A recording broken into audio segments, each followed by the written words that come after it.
Five Nights at Freddy's is kinda scary, I guess, but not really. So I'm ranking all of the games, not by lore, not by story, not by aesthetics, but judging them for their mechanics, as in game design and programming. This means start from sound design to game feel to Easter eggs. As soon as the player experience is taken into account, it will give a game points and then I'll use an arbitrary ranking system that doesn't actually exist to rank in. But first, here's a little bit of a backstory.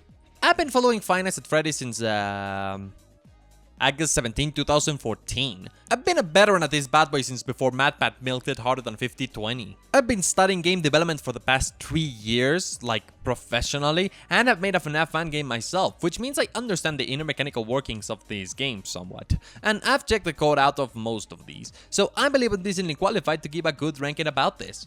I'll be excluding minor spin-offs and help wanted since that's just the first 4 games redux. So let's go, let's rank all the Five Nights at Freddy's game mechanically. Number 9, Five Nights at Freddy's 4. Yep, I thought this was common consensus, but on further research, there seems to be a divide. Fnaf 4 is just kinda stinky. I've always stacked it off to be a lore game. It's just so much waiting, and then it looks like you aren't waiting, but you still are pretty much waiting. This game is basically 5 frames, I kid you not. The title screen, the main game, fun with plush trap, the Atari minigames, and that cursed chess screen. Okay, there's a few more for warning screens and extras, totaling 17, but the main gameplay loop is encased into these 5. I still can name them all and describe them easily because they are just that bland, but not to waste your time. Most of them are simple images like the demo teaser, game over screens, or loading screens. If you don't know, a frame in Clickteam Fusion, the engine where almost every Fnaf game is made in, is a way to separate different information so as to not load all the code and images you won't be using at once. For example, since the Fun with Plush Drop minigame uses none of the code of the main game, it has its own frame dedicated to it. And at the end, this frame will deload so we can clear memory and allow the next frame that will be loaded to run better. The basic gameplay loop is passable though. It's not like complexity is proportional to quality. The real problem is the gameplay within these scenes. Let's see, there's buttons, like title screen buttons. There's WASDs, which like, couldn't you add a single horror gameplay element? A singular chase scene leading to the bite? Nothing? You're giving me a minigame where my reward for winning is playing less game? One which is pretty forgiving at that? I understand playing less makes it easier to achieve the win condition, but you're not providing me with an advantage, you're giving me a cop-out. And the main game? It isn't safe either. Time for a crash course in horror game design.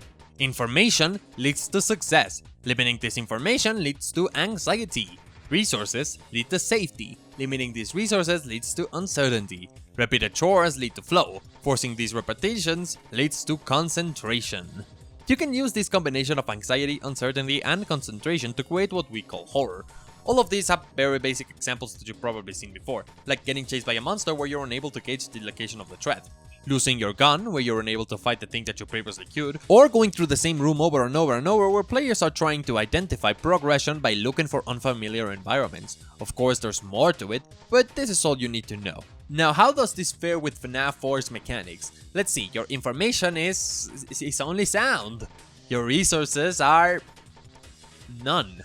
And your repeated chores are literally the core gameplay. This game tried to create a tense environment, but it only really creates the need to raise the volume up so you can hear the game. And then the jump scares will surely get you. It's the equivalent of going, hey, come closer. I'm not gonna scare you. Wait, hold on, I'm getting a bad feeling about this. Just look at someone play all 20 mode in this one. It's literally a squirm. Learning the mechanics is trial and error since all the how to plays are given to you in tooltips, and they are only given the chance to try it out until 3 AM, which makes dying on the first night nothing but tedious. It takes 3 minutes to test out what you've been told. You also need to wait a very specific amount of time to garner the location of the animatronics to the sides, which is not very clear without a guide of some sort. Even closing the doors on a whim is not good for the player this night, since the animatronics will punish this anyways. The Foxy mechanic was created to force a jumpscare on the player because of weird design logic. I have a plush of this guy, look at him. To jumpscare the player after an enemy enters the room, you created the need to turn around every so often, and to jumpscare the player if they don't turn around, you created the Foxy mechanic. This kind of string of thought design is never good, because there's only cause and effect in mind. There's no real balance, and I'm not kidding, it's hard-coded that Foxy kills you if you look at the bed for 15 seconds. There's one thing I do commend on the throttle mechanic, and that's how it warns the player visually through the flashlight blinking instead of other more ugly methods used in prior games. This game's AI is fairly simple, they don't have anywhere much to move, and they just move faster as the nights go on, making it a little tougher to figure out and deal with. But that's about it. The map is really small and the AI is really straightforward for every single character. And sadly, the two major threats in this game, Fredbear and Nightmare, work as a combo of all of these fast and very lame mechanics, breaking away from almost anything the player learned prior and setting themselves on reaction time based rules, which are just lame. Reaction time is not very much a skill the player should be forced to learn. Games like Bayonetta or Elden Ring are forced to add visual and auditory cues to ease in these kind of players that aren't as good, but just identifying as much of red in the dark is closer to a performance test than a game mechanic. So basically, just get good at listening to the sound cues and you'll be fine. There's plenty of footstep noises for you to figure out where the animatronics might be, and the only truly difficult part is avoiding Foxy and having a good reaction time with Nightmare and Fredbear.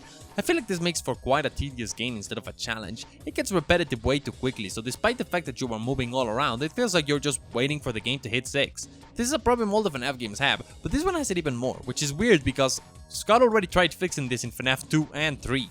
The feeling of lagging mechanics is just everywhere. It feels like there's only 2 mechanics between door closing and the flashlight. It keeps you on your toes, but it's not really engaging. And the worst part is, there is almost no reward for anything you do in this game. Some stars in the menu and extra screens that is. Fnaf 4 gives me the impression of being lazy, with bland game mechanics, terrible gameplay loops, unrewarding ventures, and generally low effort. That's why I call it the worst. And you can say I'm being unfair, because my favorite animatronic in the entire franchise is Plushtrap. Actually, the Nightmare designs, yeah, they're a little over the top, but I really find myself enjoying them in retrospect. They're pretty cool and very ridiculous, but I think it's part of the fun that they look like this. They're not creepy, but they're pretty cool. But oh, Body Plushtrap, they did you dirty, my friend. Next up, we got Pizzeria Simulator, a boring, confusing, under-designed mess. Sure, it's not as simple as Five Nights at Freddy's 4, but that doesn't mean that to this date, Pizzeria Simulator is also not really absolutely boring. So, gameplay loops. Let's talk about that, shall we? A gameplay loop is often a very reliable way of convincing players to continue playing. Yes, it's that basic. It consists of having repeated tasks on a pattern, where one task affects the qualities of the next as well as onto itself at the time the next loop rolls around. Say, a Mario gameplay loop is entering the level, learning the level's mechanics, beat the level, get rewards for your performance, and going to the next level. This is the sort of thing Game of the Year games all have in common. They were created in a way that allows a gameplay loop to be consistently fun while providing some challenge. So Pizzeria Simulator's gameplay loop is rather basic. Build your restaurant, play the minigames in the restaurant, survive the night, do salvage, deal with the lawsuits. With more game time, things for your restaurant become more expensive. With more properly done salvages, you get more money, and with more money, you get to make your restaurant better. There's a downside though, the more you're willing to do, the higher the risk you accumulate and the harder the game gets. Right, so the real loop here would be to buy the clown, play the clown minigame, get bored for 10 minutes. And yeah. This way you don't need to take in any risk with sponsors and stuff, since you'll obtain plenty of your main resource, the money, without actually doing what the game is designed to do. That's right, out of 5 steps in the gameplay loop, 2 are relatively simple and 1 is completely skippable thanks to one of the first steps in the loop. The one remaining almost comes down to a spot the difference game, though at least you will need to learn it properly on your first playthroughs. And eventually you'll be able to cheese it and not care about the actual mechanic anyways. I think my main problem with this game is how lame everything is. The risk-reward balance are actually not balanced. While the gameplay is generally confusing and fuzzy, there's almost a complete lack of 3D animations in this game for anything that would matter. Sure, Helpy looks very funny when he dies and in all of his cute moments, but the actual threats are completely unanimated and hidden behind a 2D image on a monitor. It's so muddled that the Fnaf fanbase, consisting of millions of people, aren't aware of the game mechanics. Just look up any questions about this game, you're bound to see conflicting information from different fans. You don't get cameras, making the location seem small, and the worst part is that it was all done on purpose. They try exploiting common fears. We'll see games higher up do this as well. Fear of unknown, claustrophobia, jump scares, it's all done for a reason. And they are good reasons, but they don't translate properly into gameplay mechanics that are engaging. One of my favorite things about these segments is the sound design, because listening is an insanely important aspect required for completing the game properly, so the fact that progression through the night is tied to performing tasks which are loud over the creatures is absolutely one of the smartest horror-related things Fnaf has ever done. You have to put yourself in danger to escape the danger, and you have to willingly decide on it. Again, risk and reward. It's just that the risks are so predictable and the rewards are so easily obtained through other means that it just turns into something that's generally uninteresting. Even so, getting rid of the 6 AM win condition was a really good move on this game's part, and I definitely give it some points because of it. I don't understand why Scott didn't add a mechanic that prevents player from doing one singular minigame 10 times perfectly while always benefiting from it. It was easy to add a counter in Clickteam that checked the player's success count and multiply the reward by a smaller scale. Maybe he just didn't cap it for the sake of the blacklisted ending, but in that case it'd be smarter to just do it backwards. Points for complexity. The multiple minigames in the game definitely take some effort to code and figure out, and I enjoy many of them having interesting Easter eggs hidden within. I guess they aren't exactly Easter eggs like the ones we've seen in the franchise in the past, so I'll discuss those Easter eggs later, and these are just some other thing. But they are much better at conveying a story than those in Fnaf 4, where you just aimlessly wander. Scott took the time to give these Easter egg minigames a fake goal of some sort to surprise you in the future. Lost points for simplicity. The game concept is not one that thrives on Clickteam Fusion. It's easy to get away with the pizzeria designing stuff, which is a relatively complex mechanic to code, though as a mechanic itself it's not really that complex. But then the horror aspect, where you'll spend most of your time, really wanted to have many things simultaneously happening and ended up being far too uninteresting because Clickteam as an engine isn't inherently good at dealing with this idea. 3D animations have to be processed and imported later through some interfaces that suck unless you know what you're doing. And animating all of the iterations and managing all the data for those iterations, then re-rendering them in the case you need to modify something or find a mistake, is a ridiculously tall order. Like, if 60% of the images in Sister Location are the Immortal and the Restless, how many images would you think this game would need to properly show all these animatronics squirming through the pens? It's not that Scott couldn't use the engine, Fnaf is a rather complex franchise for Clickteam standards, but something happened here where all of the animations were reserved for unimportant gameplay moments, and then important events happen off-screen while your view is obscured by the darkness or papers. This really dulls the gameplay experience. I wish I could see these messed up creatures in motion, seeing them wandering around through the facility. Your enemy in this game is not a set of animatronics, but rather a warning symbol. It's such a static game that's a complete waste of some really neat concepts, and the most complex animations here are some of the worst jumpscares the franchise has seen. The faulty gameplay loop added to the general uninterestingness of everything, visual and gameplay, make of Pizzeria Simulator valuable only cause it invented Helpy. Helpy is the absolute best. Otherwise, yeah, just go run an actual pizzeria. I bet it's more fun. So yeah, while I think the coding of this game isn't all that bad, the presentation and design is pretty lacking, which gives it a spot here on the list. Wait, is Pizzeria Simulator a roguelike technically? No custom nights, no extra content, though I really need to explain why this is bad. It's really not a flexible mechanic and it's never gonna get anyone even if you try to fix it. I like the surprise game release, that was amazing on Scott's part. I like the ending, my favorite ending to a Fnaf game, and anyone could tell you how impactful and well made the ending is. Though again, I wish it was more animated. I like that there's endings that incentivize not exploiting the game and instead not bothering with it at all, I guess. I also like the little bits of comedy like Illuminati for everyone. And that's that! Look at Helpy, everybody! Clap! And now number 7. Okay. Take that as your entire apology video. So, I know I just complained about the simplicity of the past 2 games, which I think makes it pretty ironic that, the third worst is undoubtedly the most complex FNAF game made to date. FNAF Security Breach! And I'm not talking about the bugs, I'm talking about the design, AI programming and story. Sure, the bugs did cause issues and do play some part of my criticisms towards the design of the game, but I got stuff to say about other aspects from it. So this game is the first FNAF game to be designed with full free roam in mind. You have this massive map ready to explore with many locales that each have exactly the same mechanic. Walk, run, button. Everything else is dependent on the animatronics on scene, so why are they so basic and broken?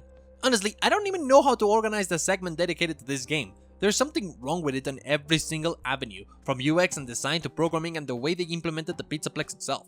This thing could be a hit list. I feel like the reason this one isn't exactly so low is because it's more complex simply by virtue of being free roam. Otherwise, it wouldn't stand a chance with this atrocious design. What's up with the Pizzaplex? I know they wanted to make a giant open world horror place, but ultimately nothing was put in place to actually make sure the open world is actually open worlded. Sure, you can generally move to wherever you want for most of the game, but there's no tools to guide the player through the game except for quest texts which aren't entirely clear, even with the update that changed a bunch of them. So you have to go to random place for the entire game, and in a crazy turn of events, random places have a tendency of being in random spots. Open world games regularly use markers and maps to help the player at getting to their objectives. Hence why open world games often have high places and start you in a place where you can see far away. you can start to pinpoint any location that interests you and walk over there. However, Security Breach's map is sealed. You can't see important things from anywhere but the atrium, and this mistake was so presently there that most areas in the game ended up linear in nature. Sure, at the atrium, even without getting the player to a location on the 3rd floor where they can see where the other areas are located, you can see where different things are. And based on the places you decide to go from here, you can change your story ever so slightly, and that's about it.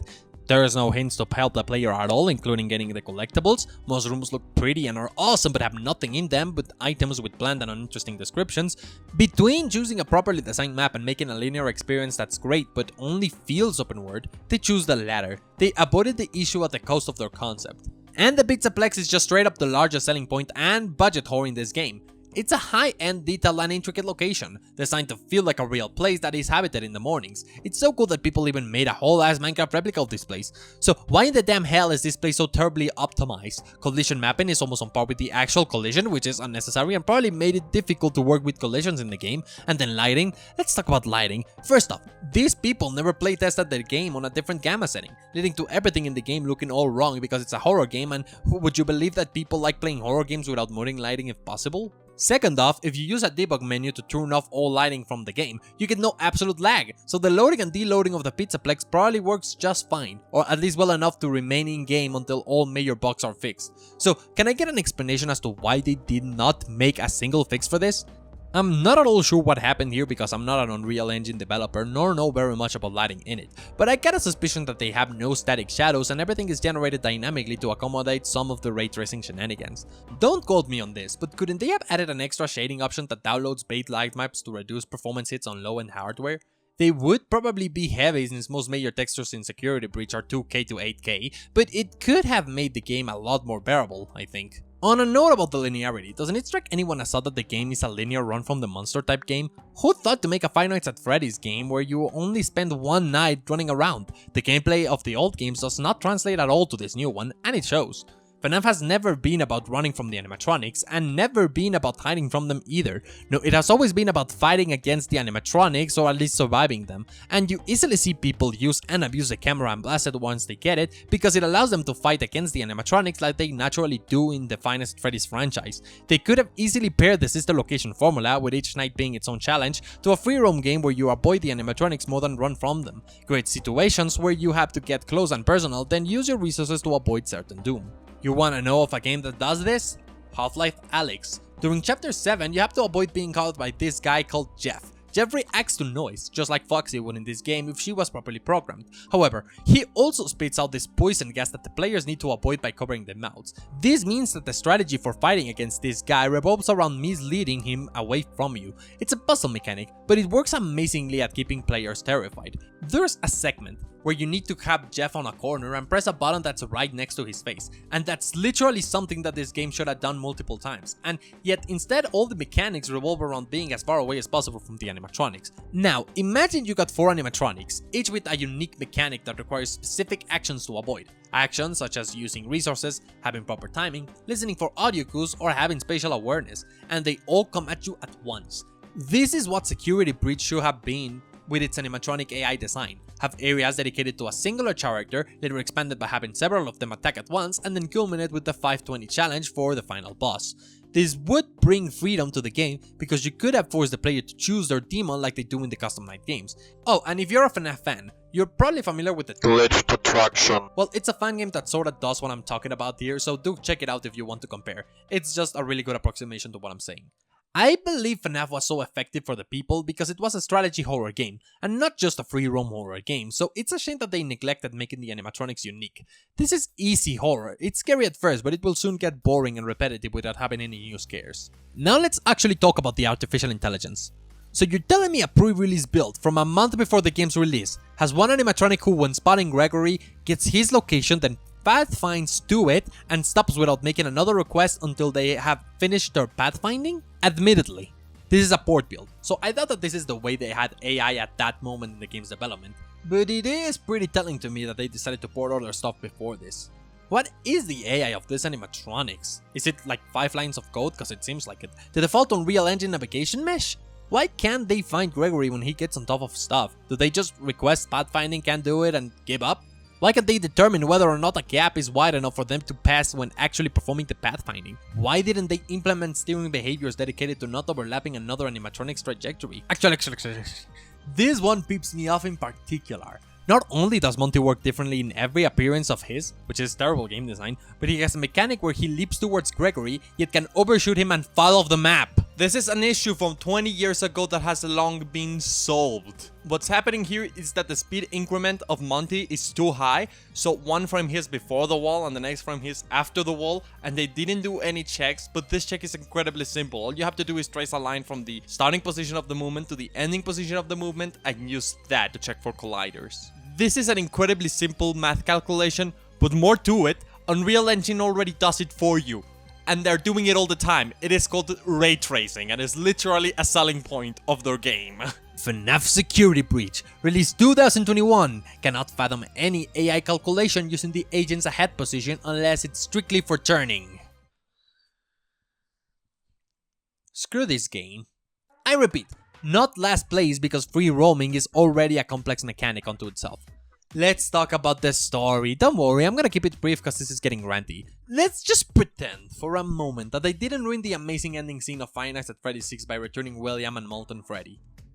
You start this game as Gregory. Why is he here? I get that he is homeless or run away or something, but why does he decide to come into a location and solve its issues? Does he know Vanessa? No, let's talk about Vanessa. She finds Gregory at some point in the game and leaves him alone immediately after? That's because she's Benny, right? No. Let's talk about Benny. Special character, has a really cool visual effect. No reason to exist. Same as Chica, who is the first enemy you encounter. What's the point of a special encounter if it does nothing different? She's just an enemy that shows up 3 or 4 times. Do know, Golden Freddy in Fnaf 1 does show up less times, and he's never explained. He is avoided with his own unique mechanic and crashes the game when he catches you. You see where I'm going? They built up this whole story about the new characters for this game and did nothing with the gameplay to hint at how these characters are important. This is just standard character writing in games. The more useful or unique a character is, the more people develop a liking for them. Hence why everybody liked Freddy here. He is literally a walking immunity car. Couldn't they make Bunny do those weird teleports Chica did when she was a little more broken? Or couldn't they make her pace through walls or have an escape minigame before her jumpscare? How about making her juke the player by pretending she lost tracking? Alright then, now let's bounce it back to Afton. Why is he and Molten the major bad guys at the end of the game when you set up, in the game, through the story, that there's a magical bad guy evil possession thingy and a scrapped animatronic somewhere in the building and you don't use them at all? Think about it, wouldn't it be much better storytelling if the last challenge of the game was fighting against the character you only got glimpses of and the character that you know is definitely a threat? This being Bunny and Rockstar Bunny? Oh, and then there's the UI, It's so ugly and incomplete. Why is the map so unclear and uninteractive? Even fans have helped you with this one. Remember that one time Freddy marks it in your map yet there is no mark anywhere?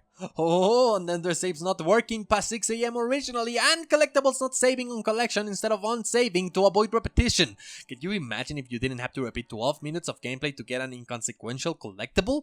What about the lack of chance-based Easter eggs? Remember that thing that basically is the soul of FNAF and the soul aspect that got so much attention drawn towards the games? Wouldn't that be fun to have?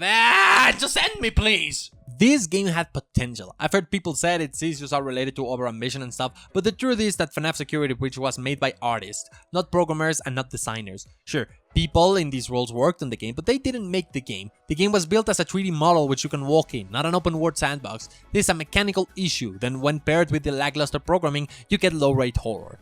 More time wouldn't have saved this game, just like more time of me talking now wouldn't get the point across any better than just seeing how the last 7 minutes have been dedicated only to this game and I've said very few positives. Let's just go to the next game. I don't think it's bad, I just think there was something beautiful in there and was corrupted into something else due to deadlines and other bad decisions. Since the location without custom night is just a gauntlet of different challenges with Scott abusing the perspective object in Clickteam. Seriously, there's so much usage of this. I know it helps make games look closer to 3D and is a good method to make round places look round, but it is also unoptimized and the distortion gets messy at high magnitudes. Goodbye baby. If you've ever wondered why my own fan game lacks the perspective filter, it's because my computer at the time couldn't handle it. But there's some nitpick, right? No. Well, to be more specific, it is not, but only because it's part of a larger issue. This game, as it is designed, should not have been made for Clickteam. There is some interesting and clever usage of images and layers to make the game seem 3D. Scott evidently learned a lot about how to improve his development of Five Nights at Freddy's game with this one, but those really clever usages also show very evidently that this is, in fact, not a 3D engine. Hallways that you can walk around but only forwards, lens flares that are static textures that fade in and out as your viewpoint approaches a certain spot, stuff like that. Heck, I'd even go as far as to say this game has some of the messiest art direction Fnaf has ever seen. Some things look really good, and some other things look like Scott forgot he could scale the UV maps down. Some things look like they are 2K and some other things look like they are in 420p. This also extends to other aspects of the presentation, such as the sound design. While I love the inclusion of larger scaled voice acting for the first time in a Five Nights game, everything else about the sound design is unorganized and inconsistent. I recall there was a certain night where the task had a nice man taking a pee in the background for a very long time, and I outright skipped night 4 my first time around because of how annoying the ticking was to me, and I didn't get the mechanic, but that's beside the point. Funny though, this game probably has my favorite sound effect in the franchise when Baby scoops up Elizabeth and the voice actress decided to end her career right there and there by obliterating her vocal cords. Yet, it's needless to say, I'm not a massive fan of this game's look and feel. Now let's talk about play. This game has a non-losing jumpscare. Like, after half a franchise where a jumpscare would always result in losing whatever you were trying not to lose, you suddenly don't apply it and for no apparent reason. Now, it's not like the jumpscare has anything special to differentiate it, and it doesn't happen again. The Vanessa jumpscare in Security Breach is clearly a cutscene and the phantoms fade out and lead off. This one is just a straight up jumpscare that doesn't kill you. So you can't even say that there was an intention of using the jumpscare some other way that wasn't killing the player like you could in FNAF 3. I don't know why this is here. I get the feeling that they were trying to be very different when compared to FNAF 4, making everything seem more grandiose with more scenes, features and mechanics, but at times, because of it, you'd get this blunder. At times, when you didn't, you'd actually get yourself some pretty good changes to the formula. In fact, to this day, this still manages to keep up as the only FNAF game that has a linear and consistent plot throughout the 5 nights in the game. Security Breach does not count because it's just one night. And I found that not to be just a good change of pace, but also relatively clever. I absolutely love that night 3 and 4 are not separated by returning back to safety and you're just thrown into a springload suit, something that I'm sure the community had wanted to see since the concept of a springload was invented in FNAF 3. That's both awesome and delivers a great experience. I love that the scooping room is teased since early on. I like that most of the game's exposition, while told through dialogue, is given to you in a manner that is difficult to misinterpret. I think I enjoy how clear it is that you are not even getting paid. So wait, Nate, you say, if this is also good, well, there's still several games after this one. Well, that's because this thing I liked about the game, with the variety and overarching storyline, has one Brobdingnagian caveat. Yes, that's a word in the Oxford Dictionary. Most of these nights suck, gameplay-wise. They are not particularly fun or interesting, and very rarely do they implement mechanics which are actually interesting instead of annoying. The first 10 to 15 minutes of the game are just one very lengthy cutscene, unskippable and predictable. Whilst it does have some scares for those of you who are more easy to scare, most people probably just find it uninteresting. I know I did. It didn't seem like a game and more like an interactive movie, and this takes place over nights 1 and a bit of 2. I guess it helps you get used to the full voice acting, but like, bro, you hear people talking every day. What are you saying? The next segment has a weird revolving door which is confusing to operate because of the distortion, and because it's a click and drag object or a scrolling background which is unintuitive and doesn't work. To put it plainly, annoying. The later half of Night 2 has a very aggressive funtime Freddy which does not react properly, and your experience will be half getting your eyes blasted by a strobing light, the other half overlapping voice lines from two wonderful pieces of ass. To put it plainly, annoying. Night 3 reuses a mechanic and has a big challenge waiting for you with a segment where you have to find a tiny white button and a white surface and click them. It's hard to click them. There's an inconsistent don't go too fast mechanic. Like, the challenge is finding the buttons, and the buttons are small and you have to press them, and that's the thing that you have to do is find a small button and press it, and that's what you have to do, and it's hard to see the button. That's the thing you must do in this part of the game. To put it plainly, annoying. Night 4 starts with a long cutscene, then you get the hardest part of the game where you have to manage the same thing 7 times continuously for 3 minutes, and you're instructed to do something that kills you, but not too much, which most players ignorance are no issue with, all the while listening to the most annoying mysterious ticking noise, which is not kinda catchy. To put it plainly, and a llama banana. Heck, Night 4 was so hard it got a day 1 patch, so either Scott knew some sort of trick, or he just got annoyed and didn't playtest it either. I found the source of the ticking. It's a spring lock socket. Yay! Night 5 is a reuse of the Night 3 tiny button mechanic, but it's mostly a cutscene, so it's not that bad. Still can't believe the entire challenge of the section is clicking buttons with tiny hitboxes, and I still can't believe this is still happening 6 years later. I guess Night 6 I did enjoy though. It was like a small return to form after all those different things you did. But hey, let's look at the flip side and the good news. You unlock a major completion check by beating a minigame which is boring, repetitive, and terrible to control. To put it plainly, yeah, you get the gist. I'm trying to say that this game is really fucking annoying. The challenge is whether or not you can avoid being annoyed by the stupidly inconsistent mechanics for the first 5 nights. The ideas it has are great, but the execution could be more interesting. You're not maintaining any resource ever, except some dots in this spring lot suit segment. You're not really doing anything that is particularly fun, and you certainly have no reason to play the game all over again. Yappity, this game had 0 to none replayability at release, and then Custom Night happened. If it was not for Custom Night, I think I'd be a lot more critical about this game and probably would have shoved it before Security Breach, because the base game mechanics aren't strong and the game can be beaten in less than 2 hours by a new player, supposing they have a brain because yours truly does not, and that it's not the day 1 version with the impossible Springlock level. Custom Night is a godsend for this game. It increases replayability and actually has some sort of learning curve for you to overcome. On the flip side, I don't believe the mechanics it presents are entirely fresh. Say for example, after 3 games of scrapping the power mechanic, we get it back and it's just the exact same way. It wasn't Fnaf 1? You get 2 doors, locking them drains power. It works, but it's also just rethreading the same path once more. That's minor compared to how awkward it is to listen to this game. It's all sound cues. I know FNAF has always had sound cues, but it's not consistently yelling in your ear going, "Hey Bonbon, get ready for a surprise!" Although while a lullaby with a very strange mechanic plays. I don't enjoy Ballora's mechanic. It's not a bad idea, but it's far too abstract, and it sort of forces the player into needing headphones because it relies on panning. I mean, so did FNAF 4, but whatever. How can I know what the volume of the sound is? You sort of get used to it once in action, but it's problematic nonetheless at first, particularly for idiots such as I.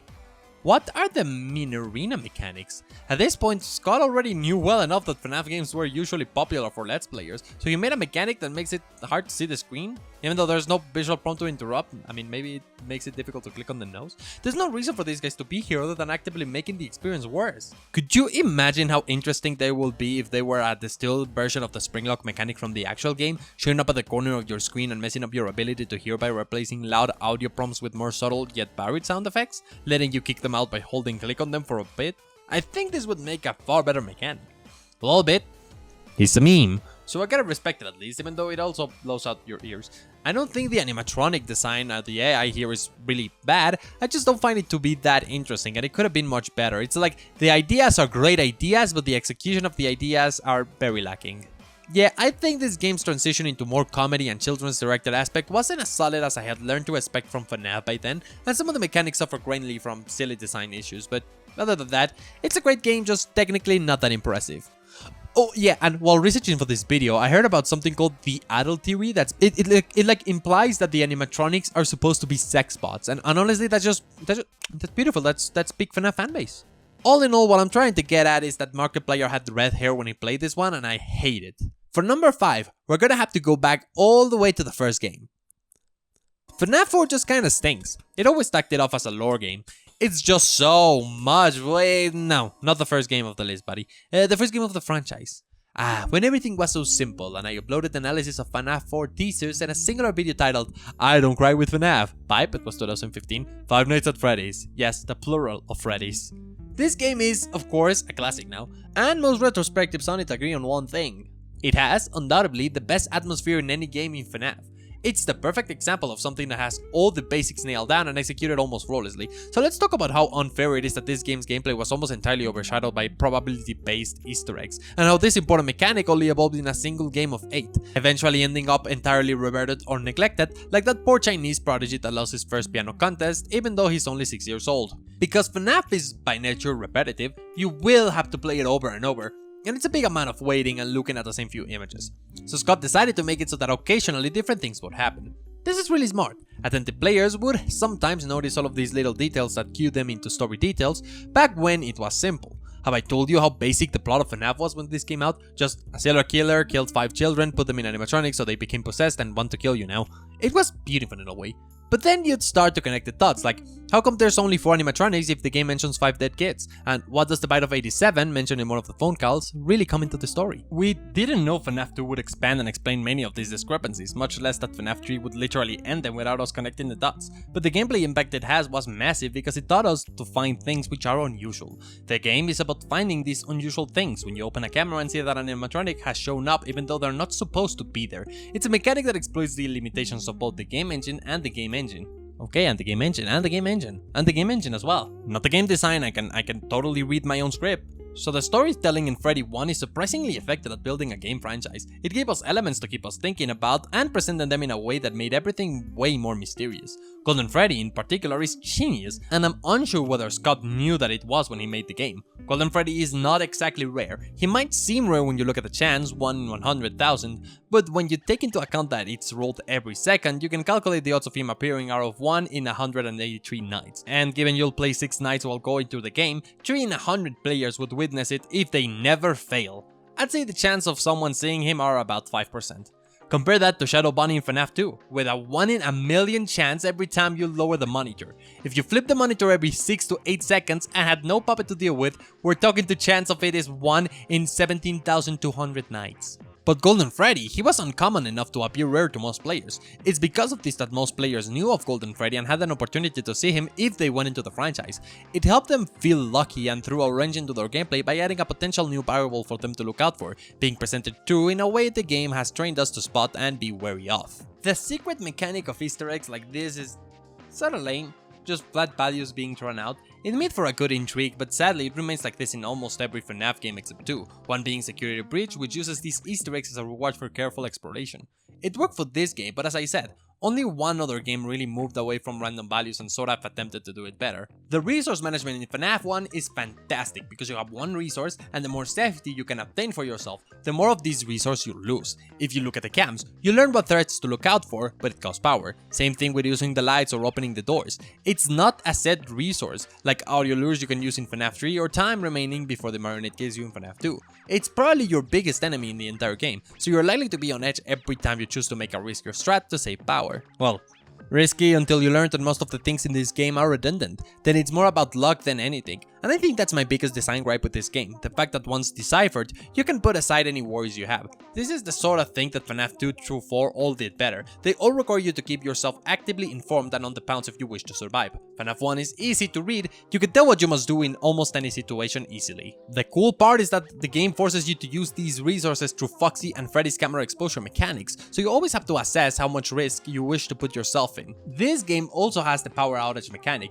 which always makes for a tense moment and allows for a bit of leeway with the power resource. I think it adds a lot to the game, plus no other game in the franchise has alternative states like it where animatronics just stop moving completely. I said I wish more games had done this, it's like a cool pseudo-death state. So even if FNAF 1 is easy to read, the sound design here is the best in the series. FNAF 2 and 3 give too much information through it, 4 and 6 are pathetic, since the location is either not interesting enough or has too many things and calling your attention.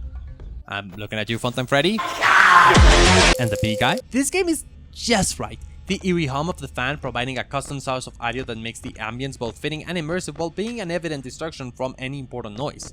Hating in your nervous response to any sound, be it good or bad, making you feel like the noise might have interrupted an important sound. There's an awesome balance of useful sound effects and useless sound effects, making it a learning experience to figure out which are the important ones and which ones are the distractions. Every action in the game is accompanied by a poignant sound effect that provides clear feedback on what your actions are, such as using the lights in the halls, having animatronics at the door, or bringing up the cams. The ambience here is so much better than... I also enjoy how every thread in this game is unique in a way. You don't get two animatronics that do the same. Chica right, Bunny left, Freddy all around, and Foxy when you hear him approach. It's very unique and it took until Sister Location Custom Night to be like this again. And then, never again. All in all, FNAF 1 is probably the least complex game Scott made for a while, yet it still stands as a pretty complex game for FNAF standards. It's complex in the sense that it is tightly knit and extremely well executed, whatever you may think of the FNAF franchise. At least this one knew what it was, a resource management game, and I think it will be remembered as a game that changed the horror game landscape forever. People are absolutely gonna go Hulk wild on me for this, but number 4 is FNAF 3. And I don't know why, but people hate FNAF 3. I mean, I do get why, but they're wrong. What I don't understand is why people think 4 has the better gameplay. That said, it's not like FNAF 3 doesn't commit a few of the same mistakes, and that isn't the way it all appears too simple. So in FNAF 3, There's only 3 AI patterns. Don't get me wrong, it's not like Fnaf should be known for its incredible AI, but the game mechanics in Fnaf 3 needed for the AI to be more complex. Getting technical, the regular AI for the first 2 games and 4 and subsequent custom nights work by generating a number from 1 to 21, deciding whether or not it's lower than the enemy's AI value, the one used in the custom night screen, and if it is, the character is instructed to move into their next location. Fnaf 3, however, maxed the AI value way lower, generating from 1 to 11 and capping at 7 for phantoms. But really, what does it tell you about the prior games in this franchise that I didn't need to explain how the AI even works for most of the animatronics in the entire franchise until 39 minutes into the video? That's just ridiculous. Springtrap's AI is quite bare bones. It checks how many times it hasn't moved on purpose and whether or not the player has been jumpscared by a phantom or has a ventilation error, and uses all of that data to generate a value to judge whether or not he can move in this second of game. In case you are curious, the aggressive check mark in game just makes the value per second move faster. In aggressive nightmare mode, Springtrap will be moving once every 2 seconds or so in the worst possible RNG, once every 7 on the best RNG, since his AI formula does include a random value being rolled. If he will be moving, the game rolls another number to decide to which cam he'll move to, and this is when he decides not to move if he rolls a 1. So this system isn't flawed as much as it is planned. Sure, the current system works, but whenever you only give the player one actual threat, you'd be expecting it to be smarter. It's more complex than regular animatronic AI, but for the player's perspective, it's all the same. Springtrap saves no information, uses no resources, all you gotta do is play the noises nearby for him to move or not to move back. Springtrap has the ability to go into pens you previously closed in his face, which is wrong. His starting location is just a random cam from 6 to 10. He even has evident sound cues. Heck, I don't think he would really pose a threat if it wasn't for the maintenance mechanics. I think the weakest part of Fnaf 3 is just this very simple AI. The lure is even set only to work 7 out of 8 times, as your only defense from Springtrap. This is probably the dumbest mechanical decision that the entire Fnaf has made. It's not a limit, it's just an unfair disadvantage, and I perfectly understand why it's there, it's to disrupt optimal gameplay, but it still leaves a funky flavor in my mouth. Fnaf 3 was the perfect chance to drop RNG based AI, to elevate the game mechanics into a complexity level not seen before with any single animatronic, and yet it missed the mark completely. On that note, Foxy just picks a random number on what the chart says on screen, and it's just all luck, which is the worst thing you can do for a main mechanic in a survival horror game. So this dissection makes Fnaf 3 sound worse than Fnaf 4, committing very similar mistakes, but Fnaf 3 is the only Fnaf game in the first 4 where you're forced to check the cameras. All of them, except for a few which are generally best avoided. I'm looking at you, K-Mate. Learning the layout of the location is actually important to the game, so sadly that also means that Night 1 is free, so you can get used to all of the silly mechanics got thought of for this game a little. This means it's also the only one where several backup strategies are required. You can't just loop the same 3 or 4 actions and hope for good results. There are no guides with a 45% chance of success online about this game. You need to build a good strategy to succeed, and the game gives you all the tools to do so. If only Springtrap's AI was actually formidable, I think this game with its mechanics could have been amazing. Imagine if Springtrap's movement was more interesting and fully visual, and if the office has many entrances that Springtrap could use at any time. That would have made Springtrap feel more threatening than annoying. That all mentioned, this game is probably second place in Fnaf atmosphere. I love how unique and interesting and full of detail the horror attraction is. And I'm not just saying it because my own Fnaf game has heavy inspiration from Fnaf 3. Anyways, remember that thing I mentioned about the Easter eggs? The one about them being based on random values and how it's a mechanic that shouldn't have stayed for as long as it did? Well, here's that one game that actually asks you to pay attention and explore in order to obtain the Easter eggs. No text prompts that outright tell you the answer, no random number generator, an actual puzzle hidden throughout the game that leads to the original ending of the franchise as a reward. This is magnificent. Actually letting players have power over learning the lore of the game if they want to is a 10 out of 10 mechanic. Great approach, but it never came back. At the same time, needing to clip out of bounds in the minigames to get the plot is so dumb. The mechanic would have been better if they just did it some other way. Overall, this game is really solid in concept, but as we've already seen, the execution leaves so much space for it. Oh, I just remember there is actually one very important chance Easter egg that I mean it's just really important, which is Golden Cupcake, let's go! And here's where I'd put help wanted if I was taking it into account. Maybe making VR games is easier than it seems, so that won't give it many points, but it generally is an amazing recreation of the games it recreates. The stuff it adds isn't too interesting, except for the part where you service the animatronics, and so because no one had to design anything too specific, I can't say it's particularly complex. Amazing animation and visual job, but I just simply can't count it for this list. So Fnaf 1 came in with some good mechanics, and Scott decided onto himself he was just going to release a sequel faster that you can react to me destroying everything you've ever known by saying the Living Tombstone's original Five Nights at Freddy's song is actually pretty bad. Okay, 3 months isn't that fast, but it's still incredibly quick. And I have to admit, Fnaf 2 grabbed what worked in 1, polished it, increased the scope, and cleaned up a lot of the things that weren't quite there yet. If Fnaf 1 was almost flawless, Fnaf 2 was mostly flawless. And honestly, it's one of the most enjoyable Fnaf games because it nailed something none of the others I've talked about so far consistently did. And that is fun.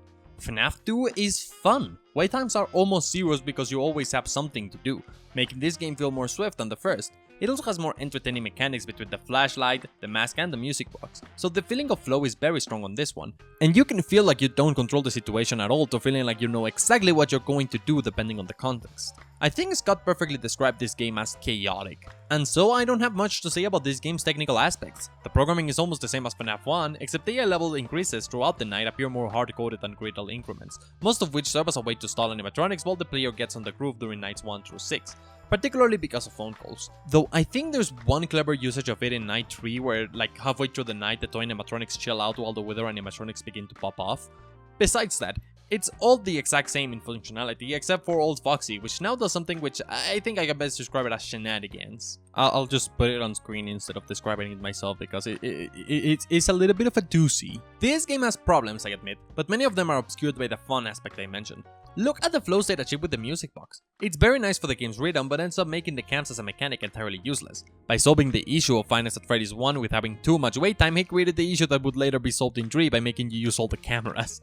And yet I still believe this flow state has more value for players than fully utilizing every game mechanic that there is in the game. It certainly makes you nervous at first and transitions you very smoothly from the horror game to the resource management game, and I believe this is one of the least scary games in the franchise because it's focusing more on making you anxious than on scaring you. Starting this game by removing the doors you relied on in 1 is absolutely brain blasting because it takes seconds for you to stop feeling secure, a completely effective strategy. I really enjoy that, and as it turns into resource management, the game relies information through your visual on the hallway as well as the subtle but clear sound cues, which you'll notice more as you make your survival strategy! I will note here that having 2 buttons in the bottom of the screen to bring the cameras is surprisingly more complex than just 1, because the game state would break if the player were to switch too fast, so I think it's pretty funny. The officially certified custom night experience basically started with this game, where your gameplay flow changes widely between the challenges. Other games had difficulty choosers for the challenges, and that sort of muddled the experience for me, but here it's more like having a sandbox of Five Nights at Freddy's mechanics for you to bother yourself with. And you get a neat reward that shows in-game what your skill level might be before you attempt the all-20 mode, which is by far the most fun of the hardest modes in the entire franchise. Not that it has much competition with cam spam, sound cues, sand cues, and Hell on Earth! Stands out to me as the only challenge that entertained me enough to keep me trying. The aesthetics are not as clean as Fnaf 1's aesthetics, or rather they are cleaner. It's weird, but it doesn't feel as moody, it feels either too bright or too deliberate. It's supposed to no longer be a failing establishment, I get it, but Scott could have played with the old new visual theme by having some of the cameras look dirty or forgotten, as if management just fixed the ones that the customers may see and the others were left old and with low resolution. Like, seriously, who mops these floors? I wanna hire them. Look at how pristine they made these balloons! Yeah, it's just straightforward good with some minor issues. It's easy to see why this is many people's favorite. Oh yeah, I almost forgot that this is the game that invented cam stalling. It's just like never useful, so like you never use it and you don't notice it's here. Now then, let's go on to the actual Fnaf 2 for the real of the fans. It's raining outside, so I can't record. I wanna record some videos for people, but I can't cause it's raining outside and the Ultimate Custom Night is an overwhelming mess of a game, and I love it for that. I remember when this game came out. I ignored it. I also remember when I stopped ignoring it, and I was so bedazzled by what it was trying to do that I genuinely found it ridiculous. And yet after actually playing it and learning it, I think this is the game that mostly does a great job at being an absolutely stacked strategy resource management game. There's just so many resources, and you'll have to use all of them to survive the different groups of animatronics. Indeed, groups, cause out of 50 characters, about 25 are either non-issues or dealt with by dealing with some other animatronic. It makes sense because 50 is just too many things to keep track of, so pulling it down to a more achievable number is probably a hit on Scott's part. At the same time, I've got to wonder how intentionally he decided to make it work as it does. but it's an amazing hodgepodge of mechanics we've seen throughout the franchise, with so many jokes and callbacks that will make any fan smile and appreciate. Sure, it makes for these monstrous offices that scare every bit of my designer's intuition, but it all makes sense mechanically to create this game's main source of dread: sensory overload. I've never seen horror games play with the player's senses the way UCN does. Other games force players to use or not use their senses, while here they will have you use your senses for absolutely everything at any time all the time, with the sole purpose of overwhelming you to death. This game has you focus on so many things at once that your brain itself decides it's either time to stop or time to organize priorities and forget information momentarily.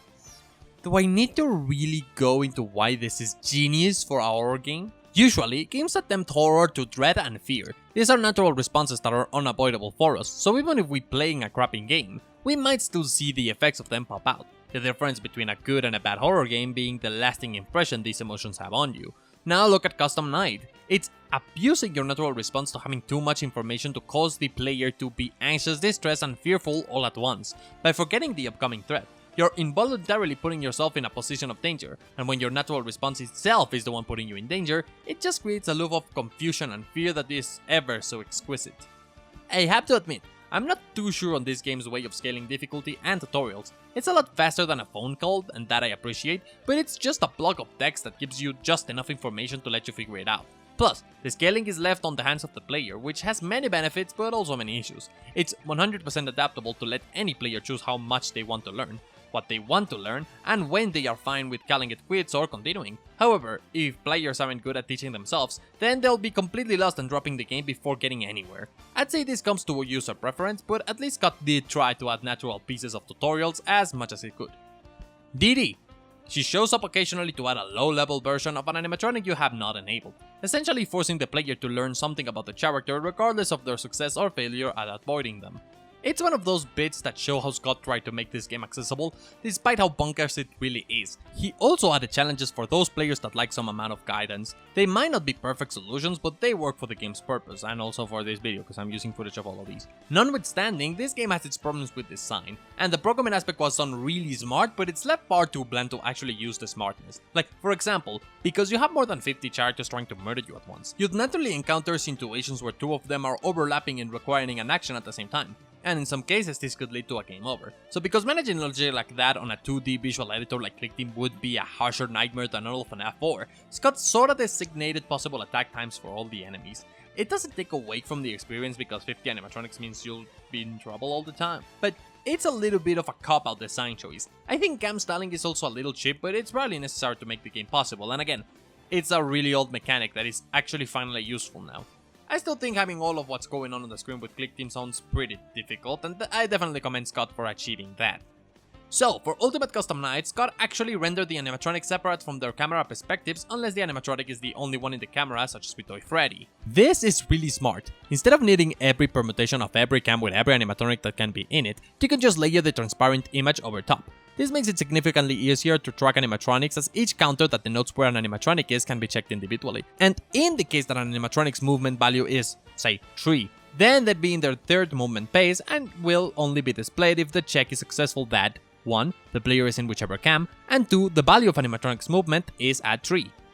Which is a stark contrast to the usual. 1. Player is in whichever cam, 2. The value of animatronic's movement is at 3, and 3. The value of other animatronic is not X, which would be the value of them being in this cam. It may seem like just a single or additional check, but you are being forced to check for 4 different cases where either animatronic is or isn't in the cam, and this escalates quickly. You need to check for 16 different cases if you wanted to make a cam hold a potential of 4 animatronics, as opposed to just needing 4 checks if you use Scott's newer method.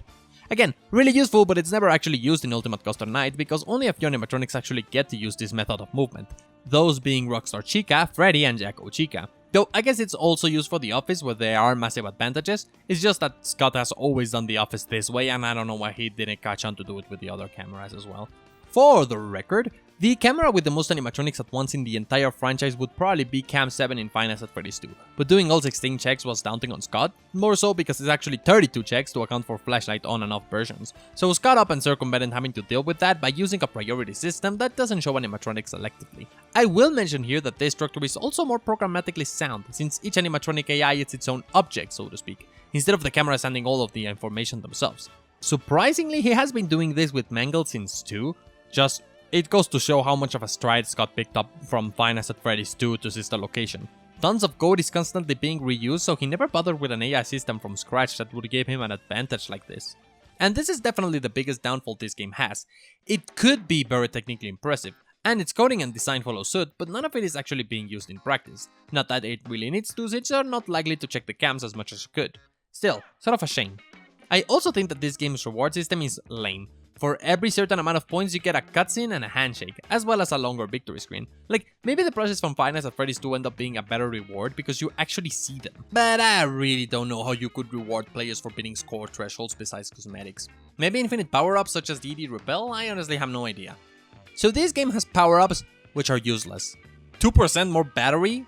3 coins? Slightly cooler temperature at the start? All of these are trash and give you little to no advantage. I guess I could see players using them during the start of the night to learn animatronics, but they are garbage in the end. DD repels are really good though, because DD is definitely probably my favorite part about this whole game. Not only can she summon animatronics you had no idea about, she can summon actual danger. And she'll sing an annoying song every time she does, and in 50/20 mode, she has a special variant that summons all of the secret animatronics at once. Plus, as I already mentioned, she's the closest thing to adding a difficulty curve to this game. I like the variety of movement in all of the animatronics AI. Some of them are classical dice roll versus level movement, some of them are Fnaf 6 movement, and more than a few of them are mechanics which are a little more specific. Characters like Rockstar Freddy asking you for your supporting patron are amusing. Meanwhile, you get the plushie price counter animatronics, which are honestly pretty lame from a mechanical standpoint, but at least the mechanics, along with cam stalling, serve as a good way to make the cameras more useful and important. And so on and so forth. I could talk about each mechanic and we'd be here all day, and I sort of dread that situation coming true, so I'm gonna stop myself here before I get too crazy. The deal with this game is that it's all too much, and perhaps as much as I like that it's an advantage, that's also the biggest problem I have with this game in the end. More isn't better, and adding more animatronics to this game evidently got so tricky that a bunch of animatronics are just PNGs in vents. Many others you can just avoid at the same time.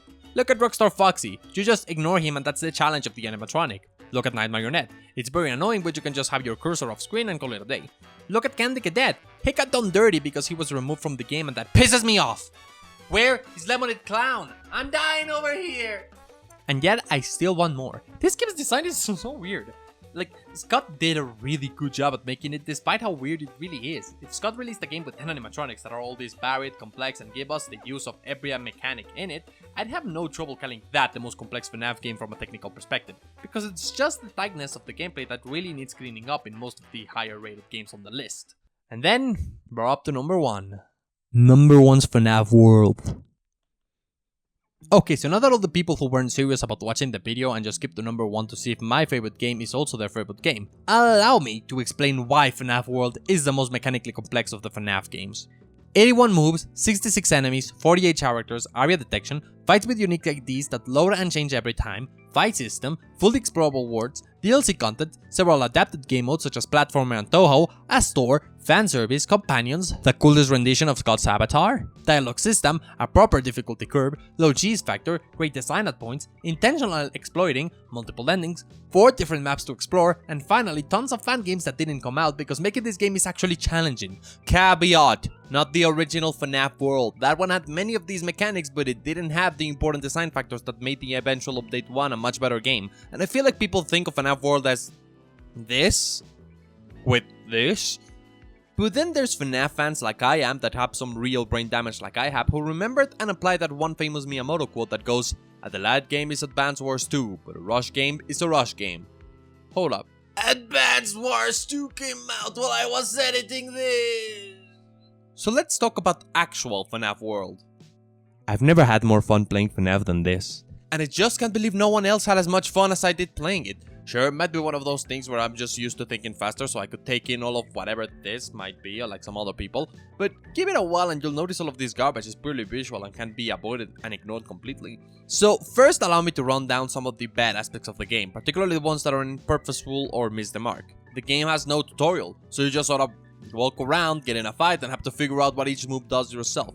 And I think this is the one singular time no content creator actually exaggerated their reaction. Half of them were too confused to even provide commentary. I don't know what... This game is going too fast for me to figure out what we're doing here. It's one of those games that leave you to your own devices, which again, look at UCN. You can make an argument for both sides. It's just harder to do in an RPG, which is a lot harder mechanically than a point-and-click resource management game. Level scaling is almost disastrous, and I don't mean leveling up. That was handled very well and it is addicting and encourages you to hit a stride. But rather, your starting roster is terrible in comparison to the stronger characters. You might have leveled up Freddy to level 20, only to find Phantom Foxy with his 30% chance of insta-killing everything, and I mean the final boss as well, though with lower chances. You'll eventually neglect your favorite character because Night Marionette is easier to get. This game looks unique because of Scott's modeling style, but the actual locations themselves are pretty lame thematically. It's just a typical grassland, waterland, caveland funhouse. I definitely see why this is a complaint. The locations could have been based on more creative stuff, like a pizza place, or an actual pizza place. But like, imagine if the trees had wires or if there were more details to imply this world is digital. It already is the theme of the game and would make everything look more interesting and fitting. But then I see people complain about stuff like the RNG character obtaining mechanic. I personally really enjoyed wondering which animatronic would join me next and what advantages they could give me. It's properly made so that you don't get a late game character right away, so even if the roster level differences are ridiculous, progression through the game is still very natural. You need to have the right level to unlock these strong characters or they'll kick your animatronic buttocks. Would I like it if I could buff moves? Totally. Moves are made to have tiers, such as Pizza Wheel 1, Pizza Wheel 2, then Bad Pizza, or Unscrew 1, Unscrew 2, then S-Key. And I'd love it if I could buff character moves to their next tier. But it's not like everything is unbalanced because of this. Scott actually did a surprisingly interesting job at balancing Fnaf World.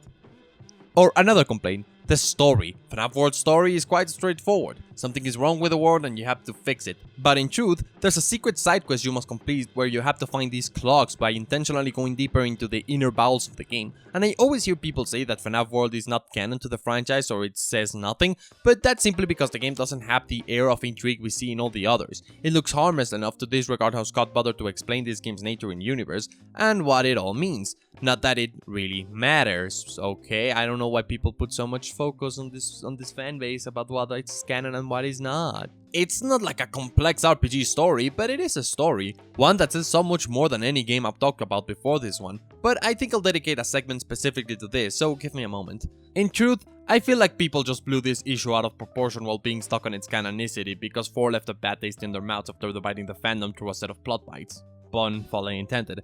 It's not a true issue, and it just changed the game's reception for the worse because FNAF fandom go brrr. And that's it! Apart from the purposely badly designed things which exist in the game, such as the Kaizo Mario type game in the DLC where you get this piece of shit rainbowing all over your brow. Everything else is either down to personal opinion or a common misconception. This game shows up to do what it does and does just that. So let's talk about what this game actually does. The battle system in this game is stacked and amazing and really interesting. I'm not here to claim Fnaf World is the best game. This battle system has been done better in other popular games such as Child of Light, where there's a horizontal bar that shows when a character will be allowed to attack next.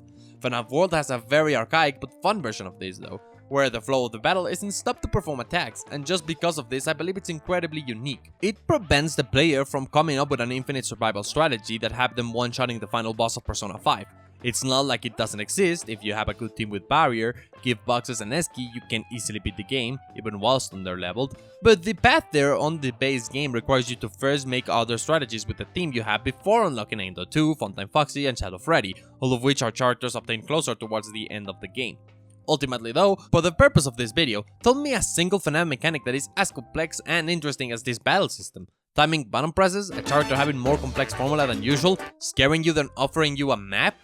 Or Token Scott implemented a system that actually calls for different things to happen because of the same action happening in different locations.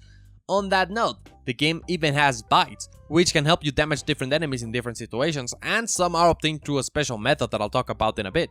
These are very fun and give you advantages, but you need to buy them at different shops throughout the world and you need to save money or grind for them almost all of the time. On that note, I think the bosses in this game are pretty well balanced, including a secret boss and a double boss at the end.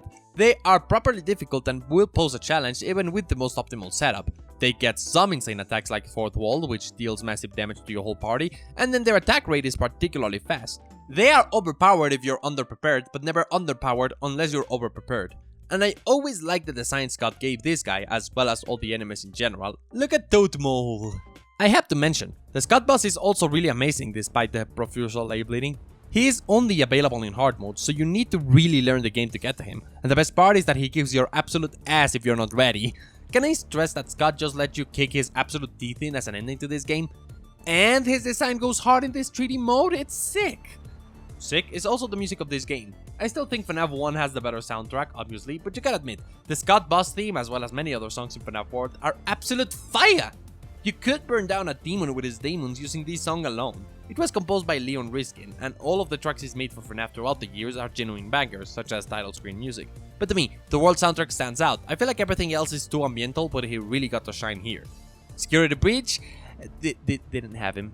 One thing I particularly love about this game is how it takes the Easter egg mechanics you've seen all throughout the FNAFs and makes it into an intentional game mechanic. With the flip side, this very meta, yeah, not as meta as the final boss being the creator of the game, but it's supposed to be in a realistic ballpark because this is relevant to the way you achieve the secret ending, like the one of them. There are actually these really weird glitch spots all around the map that you can use to get out of bounds and access incredibly powerful items, particularly the chips, the hard chips, the good chips. FNAF has always been a franchise that rewards observation and in-depthly learning how to do stuff that isn't exactly obvious. And not only is this a great mechanic to do that, it plays on things we already expect from FNAF whilst adapting it to a new genre.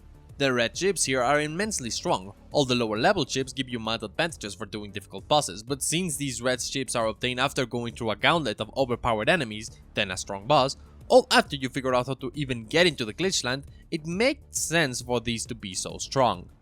RPGs are regularly worried about giving players stuff that is too strong even if they did something difficult for it, but since World is so short, Scott got away with actually pulling off a simplified version of the balance required for this. It's not Final Fantasy levels of world design, but it didn't actually need to be. As I said, this is way more complex to figure out from a design and programming standpoint than whether or not to change a toxicity meter in FNAF 2 for a music pizza box thing. Not only that, but the game's secret ending is obtained through this method, an ending which is unrelated to the actual game's ending and ties back to what I've always said with the FNAF lore being perfectly tied together by FNAF 3 and 4. And this is only one of many endings, some of which are jokes, some of which are serious. For example, there's a gag ending where you talk to Fredbear as Fredbear and the universe just ends. Another ending has you fighting against Chipper from Chipper and Sons himself, as he is enraged for being the inspiration to Find Us at Freddy's, yet people preferring cheap jumpscares over him. I will know this fight is actually more difficult than Scott, as it is a secret boss. There's even an ending for ignoring the game's warning about going too deep, the Old Man Consequences ending, which even has a nice Easter egg at ending addition if you're drawn under the lake, where you get this image of a big figure hugging two smaller figures that has a nice sense of finality, as the dialogue the old man says appears like an introspective view at Scott's own FNAF development schedule, always going fast and going too far into the code. Here's an addendum to mention that this game has a dialogue system and stores that have been coded in as well. And then this game also got DLC. People always complain about the DLC characters being way too strong, but they are assuming that you just waltz into DLC land without first completing the game. Otherwise, these characters are clearly here to make the Rainbow Boss an actual fun endeavor, as well as beatable. They justify the inclusion of all of these fun inside jokes about the franchise, as well as transitional elements that help tease the existence and nature of Sister Location. Yes, the final boss from this DLC is that stupid fucking rainbow from that Kaizo game that this game just casually happens to also have. About these jokes, FNAF World has a collection of minigames, ranging from minigames necessary to get the secret ending in the typical Atari style that the franchise has always gone for, to the Pearl minigame near the start, and all these silly DLC shenanigans later. We're not talking about just one minigame with WASD. This is a Kaizo trap, a shoot 'em up with callbacks to Scott's development history, an EXE parody game, and a run-and-gun Metroidvania. Sure, we've seen other complex-ish minigames in FNAF 6, but they didn't work for the game design there. They do here. These are all mechanics which are more in-depth than all of the extra content we've seen beforehand anyways. And he also added voice acting. So not only did Scott regret making this game to hell and back, but he bothered to give us 2 separate updates in an attempt to make a fanbase happy through his games that the fanbase didn't enjoy for reasons unaffiliated with the game itself. A silly fight over a silly box. The narrative in this game just feels somewhat personal and ignored. It has the feeling of a game made because the developer wanted to take a break from doing similar games with similar mechanics, which are all about death and murder. Then in trying to appease the fans whose reaction would be too favorable to a spin-off, they tried their best to implement mechanics that the fans wanted, regardless of whether or not it fit in the game at all. This is a tired person who is divided between taking the next step on making a better game than his last and going into newer things where he won't have to be worried about what the people think of his massively popular product. And many of the game's ending monologues reflect this idea. The serious secret ending states, all the pieces are already there. The story was complete at that point if you wanted it to. The hard mode ending shows a better than more romanticized version of Scott's rage. that surely is exaggerated to be more goofy and silly with his dialogue, but I don't believe the sentiment being conveyed is entirely unfounded. FNAFs 3 to 5 are also rough because Scott had these pressures to deliver on what the fans wanted. They wanted a plot they could solve and he gave that. They wanted a scarier game and he gave that as well. They wanted even more characters that surely showed up in novels and new games. They wanted the cameras to be truly useful and people disliked the mechanic. They wanted a return to form and people got angry that it wasn't exactly the same thing he had already made. They wanted a game that was open and wasn't repetitive, but they didn't like what they got because it never allowed them to do what they had done for an entire franchise and learn to improve at dealing with game mechanics. And this extends to his entire career as well. Shipper & Sons was a franchise he clearly wished had taken off. He could not understand why The Desolate Hope was not attractive to people even if he leaned into the sci-fi aspects he enjoyed so much. And his only escape was sitting down and trying to do something new that he would enjoy, where his own style of humor and personality would show in a more evident light. Let himself sit down in the lake to fish, away from the vocal minority who couldn't decide on the gender of a robot. To me, it feels like FNAF World has the most to say out of all of the FNAF games, and it makes me incredibly sad to hear Scott avoiding dealing with this game. Does he feel bad that he failed the fans? Did he feel trapped in the feeling that people liked Five Nights at Freddy's and only Five Nights at Freddy's over other games he wanted to make in the future? Was it a combination of all of these emotions and opinions combined? Heck, I could be trying to find water in the surface of the sun and all of this is just my imagination, unable to understand how a developer could dislike something they clearly put so much effort into, despite the fact that I've experienced this before with my very own creation. I guess I'll never know, and that's fine. All this does is add an extra layer of complexity to FNAF World for me, one dedicated to telling a narrative beyond the murders, and looking at it this way, I think I can cope well enough. But regardless of all that, mechanically this game is a behemoth from design to programming. No FNAF game has these many different features and systems. This game's code is incredibly clean and Scott didn't use the AI code he used for every other game he made in the franchise. It's a genuinely good game that has simply gotten a bad reputation. Throughout the years, FNAF has been an amazing franchise, which I love to look at, play and analyze the inner workings of. I'm fascinated about how everything remains with an air of mystery, even if I know it's all just dice rolling numbers to select what they'll torture me with next. I have been cynical towards many of these games here, but that doesn't mean I don't enjoy how each one has its own personality and style. And that doesn't change that I truly do love these games, regardless of the design flaws they might carry at their core. This video is considerably less edited than my usual work because it's just so damn long. I mean, my instinct tells me this video is about 1 hour and 15 minutes long, so if you've enjoyed it, I strongly advise you check out my other videos. You're likely to find something you know about with how much variety I reach out to, and you'll see how my videos usually are as well. With that then, I did some research and yeah, never mind, Freddy's eyebrows are missing his overworld spline in FNAF World. So, FNAF World sucks! Okay everybody, let's start from the top once again! Five Nights at Freddy's is kinda scary I guess, but not really. So while making research for this video, I found some jump scares in The Revenge and you know, they really suck. So I've been looking for a chance to redeem myself on basically